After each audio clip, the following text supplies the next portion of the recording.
So, Glenn Hartman, welcome to the Jazz, Blues, and R&B podcast and radio show. Thank you. I'm excited to be here. Let's do it.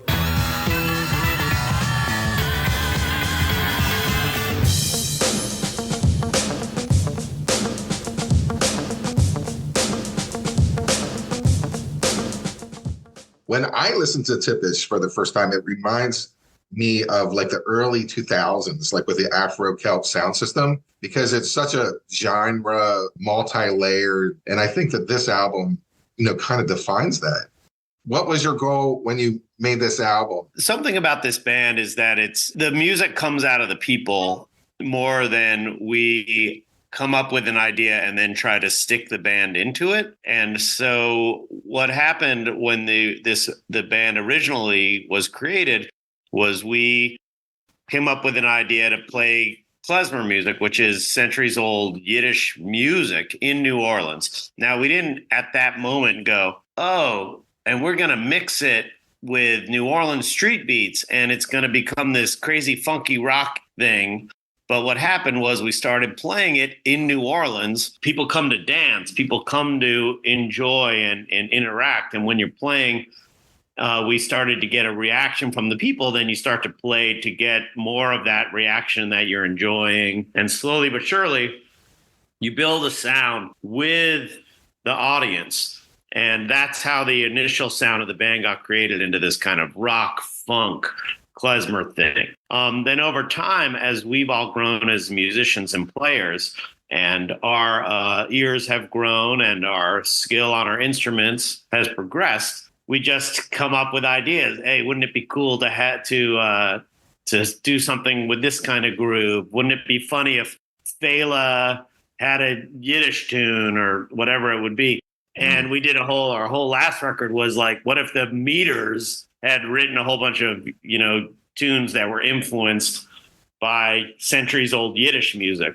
And so it's almost like all of the material can be pastiched back to more than one place. Like there's always a thing that's referencing the centuries old Yiddish music tradition that we're in. But then there's always something else too, which could be Fela, it could be John Coltrane, it could be a New Orleans second line, it could be whatever, so. You guys just work together all the time. You're all New Orleans-based musicians, right? You guys see each other often? Jonathan Freilich and I are the people who wrote for this record, and we are there from the beginning. Ben Elman, who is also in Galactic, has also been there since the beginning. Some of the other people have come along the way, but it's like even, our bass player, you would say, oh, he's the new guy, but, he's been playing in the band for 12 or 15 years or something,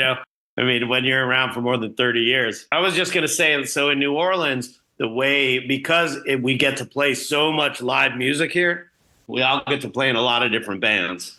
And so you don't check yourself at the door.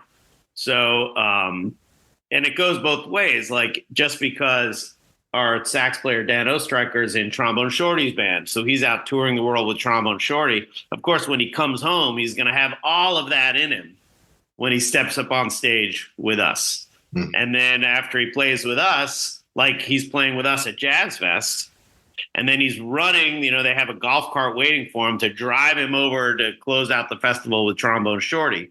So it's not like he gets to leave his half of himself on our set, and the other half, he's going to bring all that energy from our set back to the Shorty stage, right?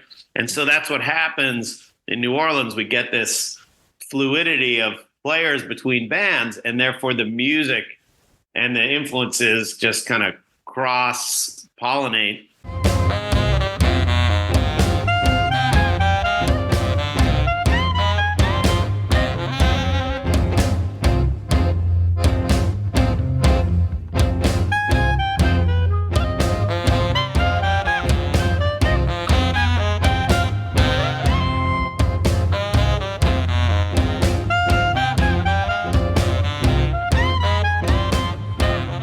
One of the things on the press release you were talking about, it's important to document who we are at this time.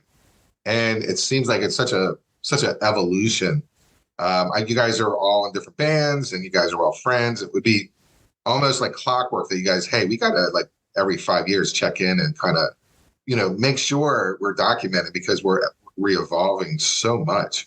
Yeah, and we definitely there's a special kind of energy. Aurora Nealon's on this record, and are you hip to what she's been up to these days? I mean, she's one of the world's great improvisers right now, and she is, out with Bill Frisell and really, really at the top of the improvisational music world.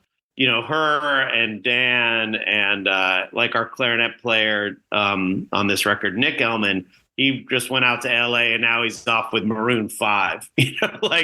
There's such incredible players, and to get everyone together, it's just exciting, and it's fun to be able to do it. Something about this record, which comes across, I think, on the recording, is that we didn't do any overdubs.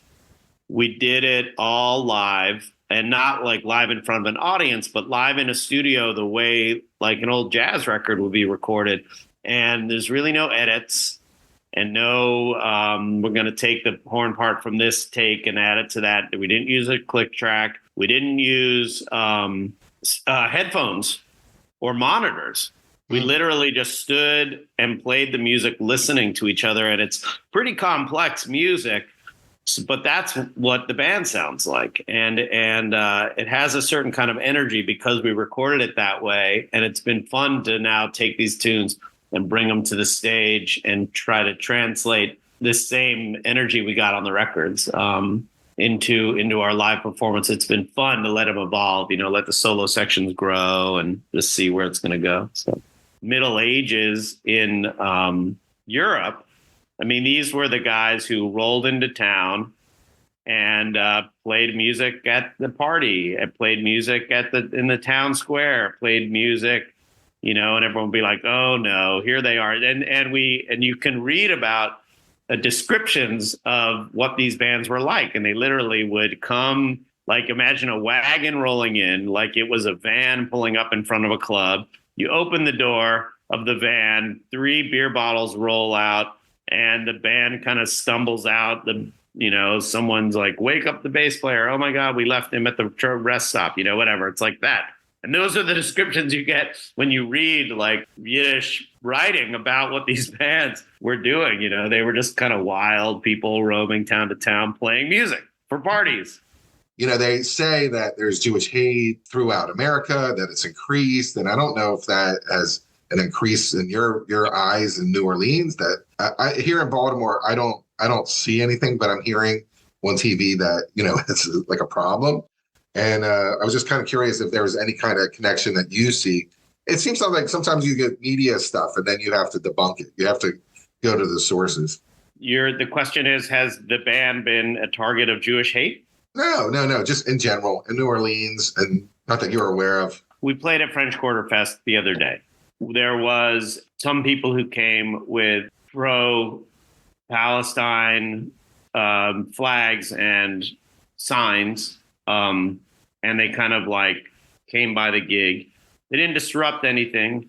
I didn't feel afraid, and I feel like everyone deserves the right to a free and healthy life, and everyone deserves a right to be able to say what they want when they want to say it. As long as they're not hurting me personally. So I don't. The short answer is I haven't, and the band has not been targets of any kind of negativity that has affected me personally. But in a larger sense, it is a challenging time for all sensitive humans. I find in the world right now, it's really challenging, to just find a place that we feel is truthful and authentic and yet tolerant. We live in a world that everyone wants. There's so much complexity in the question you're asking, and so much complexity in a thoughtful response to it. That people don't have the time and the patience for the complexity required to really listen to one another and that's the world that I live in, and that's the world this music lives in. Very, very complex. People want to know, is it too Jewish? It's not Jewish enough. It's this thing, it's that thing. It's a lot of things, and it's a container for a certain kind of energy. And it's a kind of energy which not only has a cultural memory that can go back hundreds of years through Jewish history, but through hundreds of years of New Orleans music history. And yet we write original music that is New Orleans music and it's Klezmer music. But we didn't say we're going to invent this thing. It sort of invented us, if that makes sense. Mm-hmm. And I find that this album in particular and the original music on there does a very good job of capturing that energy of a now place, right? This is one of the best thoughtful responses to that question. I have no idea where you're going to go with it, but you did really good job. I like the people who are sensitive. I love that. I'm going to use that in conversation. I'll be honest with you. I've been stressed out lately just by like looking at the world that we live in, and this music that you're playing was helpful because I was like, this is something I can sink my teeth into. I love the challenge. I love the fact that it's a multi-play for me. So I'm learning something new every time I'm listening to it. Well, thank you very much. And similarly, when people write music, that like for us, it's let's just call it an invention or a channeling or creation, whatever word you want to use.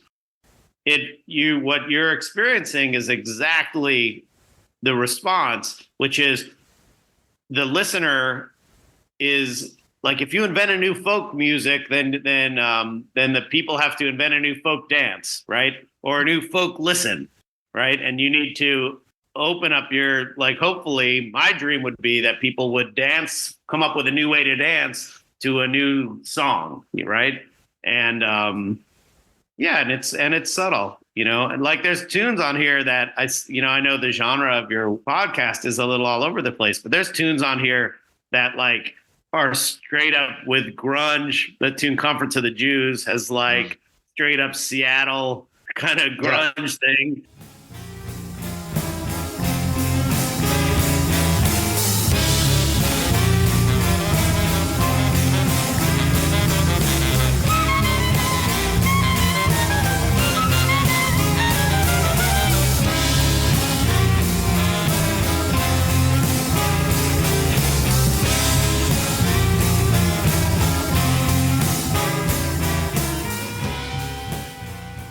And then there's another Horror for Hartman, which really it swings like a John Coltrane tune.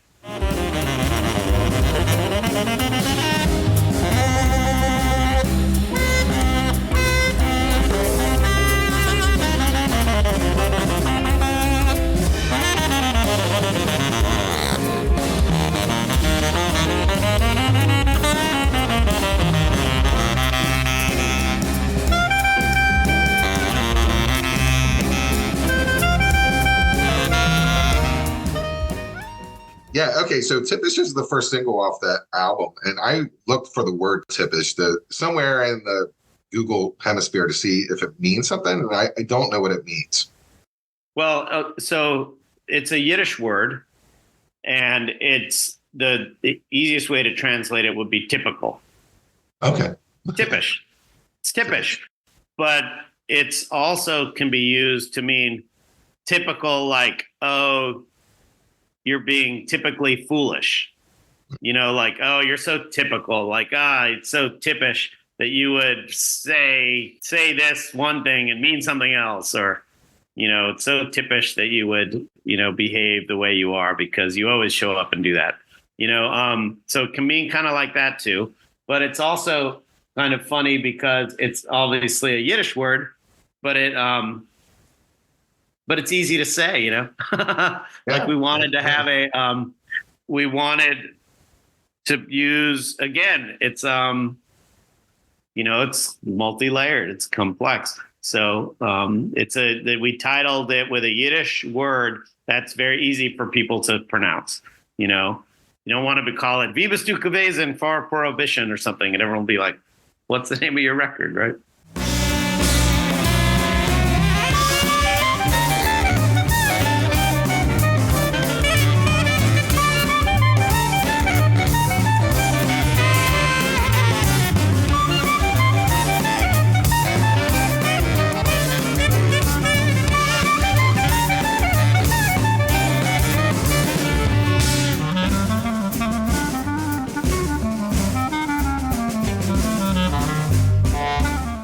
The album is called Tippish with a release date of April 23rd.